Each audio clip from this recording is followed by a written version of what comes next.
El trágico suceso ocurrido el jueves en un edificio del barrio valenciano de Campanar ha dejado una estela de vidas truncadas, sobre todo por las pérdidas humanas de la noche a la mañana, y haciéndose la misma pregunta: ¿por qué? Muchas otras personas han perdido su vivienda y todo lo que albergan en ella.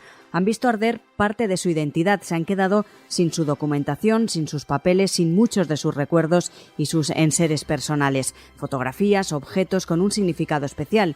El duelo será muy distinto en cada caso. Como apuntan los expertos, es algo que depende de las variables que haya vivido cada persona y que tienen que ver no solo con la vivencia del suceso, sino también con sus experiencias vitales, su situación actual, sus circunstancias personales y su estado emocional.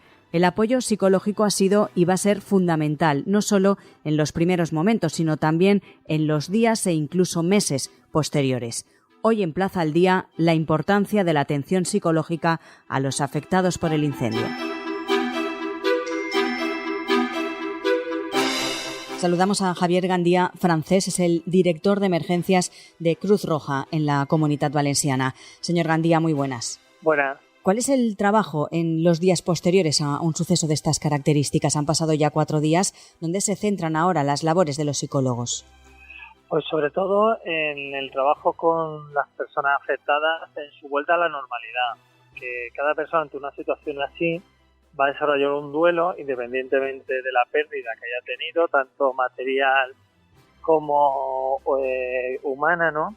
Y en ese vuelta a la normalidad es donde va a estar la clave de que las personas que han sufrido este siniestro, ¿no?, que puedan volver a su día a día, ¿no? ¿Van a sufrir algún tipo de trastorno de estrés postraumático? Cada persona, como sabemos, afronta una situación traumática de diferente forma.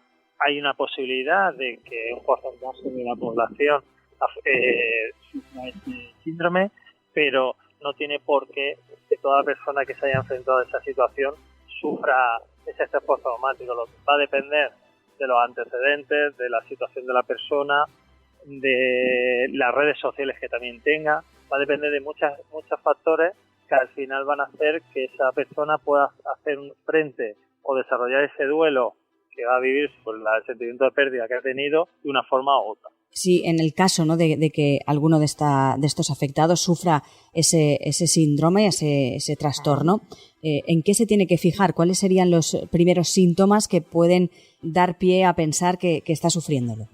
Tener insomnio, volver a vivir repetidamente la situación que ha vivido y una serie de causas que en principio son normales porque hemos sufrido una situación anormal que las queremos vivir como normal y que ante ese proceso pues se va a necesitar un poco un tiempo y un desarrollo y un entendimiento de lo que ha ocurrido y también vivir un proceso en eso.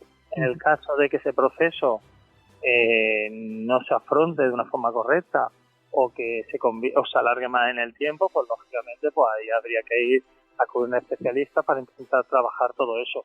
Pero en principio cada persona ante una situación tan difícil como esta tenemos un tiempo y un ritmo diferentes, con lo cual no todo el mundo tiene que sufrir estrés postraumático, ni todo el mundo después de una situación así tiene que tener una situación normal o un afrontamiento normal a esa situación. En este trágico incendio, como hemos dicho, hay que diferenciar también 2 duelos. Por una parte hay personas que han fallecido, otras personas que han perdido esos familiares y mucha gente que ha perdido su hogar. Hay que diferenciar, por una parte, esas personas, lógicamente, que han perdido familiares. Es muy importante estar con ellos desde el minuto 1 para que puedan gestionar esto, porque es un shock tan repentino. De la noche a la mañana has perdido un ser querido por un suceso como este, que lógicamente nadie se espera. Es un shock muy difícil de digerir, y cómo afrontar esa realidad y cómo superar eso. Claro, en principio una causa así traumática que no te espera, inesperada, y que también te plantea en muchas ocasiones un por qué o para qué y por qué me ha tenido que ocurrir a mí, unido a la despedida de no poder despedirte de tu ser querido, pues lógicamente te crea un sentimiento muy difícil. Por eso es tan importante trabajar esa despedida con el ser querido que lógicamente en estos momentos pues están empezando a ver dónde están, ¿no? Sino por otra parte ese sentimiento de pérdida del ser querido, si lo trasladamos al mundo material, ese hogar, esos recuerdos, esas cosas que tienes tuyas, pero que de repente las pierdes, también te genera un sentimiento de pérdida muy importante y sobre todo de mañana qué va a pasar, ¿no? Entonces cada uno tiene desarrollado un duelo en función del sentido de pérdida que haya tenido, pero tanto uno como otro llevará un tiempo y un proceso, lógicamente, normalizar esa situación. Y largo sobre todo, porque en estos casos, como decimos, de un suceso de estas características, puede que esas personas tengan miedo, vivan con miedo constante a que un suceso así pueda repetirse o pueda ocurrirle algo a otra persona cercana. Sí, hombre, en el momento una persona sufre una situación altamente estresante como es esta, esperada y encima vinculada con una cosa como es el fuego, pues lógicamente el sentimiento que volví a repetir te puede surgir, ¿no? Pero por eso es muy importante trabajar ese proceso y ese acompañamiento que te estaba indicando al principio para que paso a paso y fase a fase cada persona desarrolle ese duelo y pueda al final normalizar la situación que le ha pasado y que esa situación no le va a limitar su vida en un futuro cercano, ¿no? Y hasta qué punto también ver si esa situación traumática, hasta qué punto, ¿no?, va a generar secuelas en todas estas personas.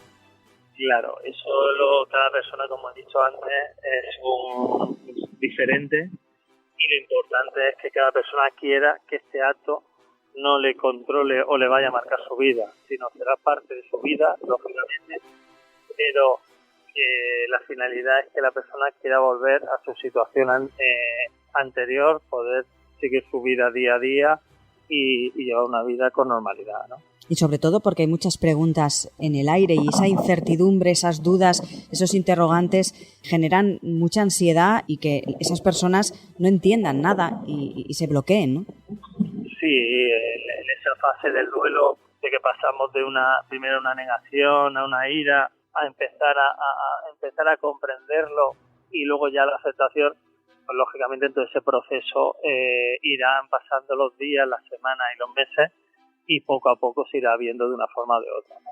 Decía también usted que hay que dejarse ayudar y es que muchas personas sí que lo harán, sí que dejarán que esa ayuda psicológica pues les ayude a superar precisamente este duelo, pero otras personas quizás con más fortaleza o que creen que tienen más fortaleza psicológica consideren que no necesitan esta ayuda. Pero en muchas ocasiones es erróneo, ¿no?, pensar así porque, como decimos, es muy difícil de gestionar una catástrofe como esta, de manera individual.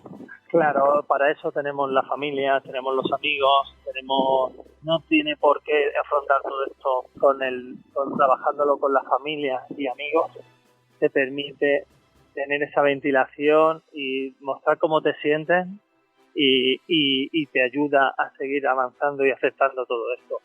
Habrá personas que decidan o no tengan esa posibilidad y requieran el apoyo de un terapeuta, pero en principio el duelo es un ciclo normal que no necesita de un tratamiento especializado ni mucho menos, sino de dejar dentro de ese año, que es un duelo normal, que cada persona vaya desarrollando sus fases.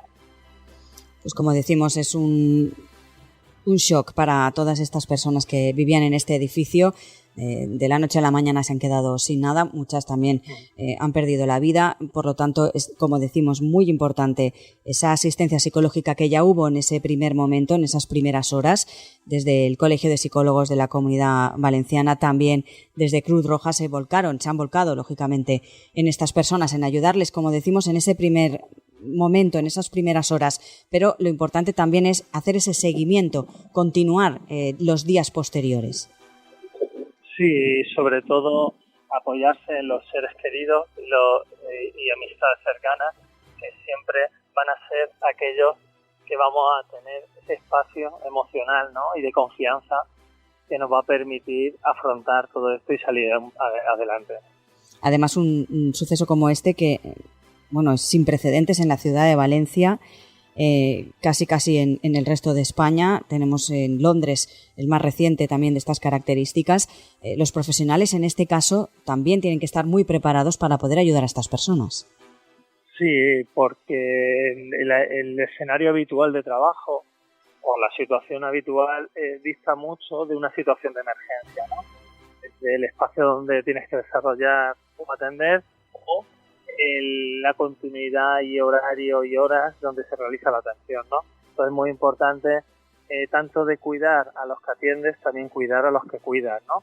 Y en ese sentido, igual que las personas afectadas tuvieron la atención por equipos de Cruz Roja en este caso, luego otro equipo de Cruz Roja atendieron a esos intervinientes que estuvieron atendiendo a las personas damnificadas, ¿no? Y en este caso también importante la ayuda a todos los efectivos de bomberos que participaron en esa extinción y que tienen un trabajo duro. Sí, toda persona que interviene está expuesta a tener un nivel de afectación frente a lo que se está atendiendo. Por eso es tan importante atender tanto a las personas que lo necesitan como a los que atienden también. Javier Gandía Francés, director de emergencias de Cruz Roja en la Comunitat Valenciana, muchísimas gracias por atendernos y sobre todo enhorabuena por toda la labor y todo el trabajo que realizan en catástrofes de estas circunstancias. Muchas gracias.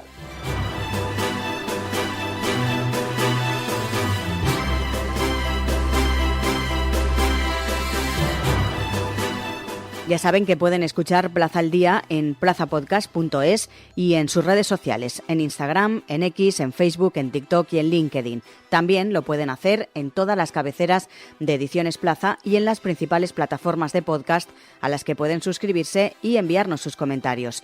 Les recordamos que en plazaldía.es tienen a su disposición todos nuestros contenidos, a los que fácilmente también se pueden suscribir.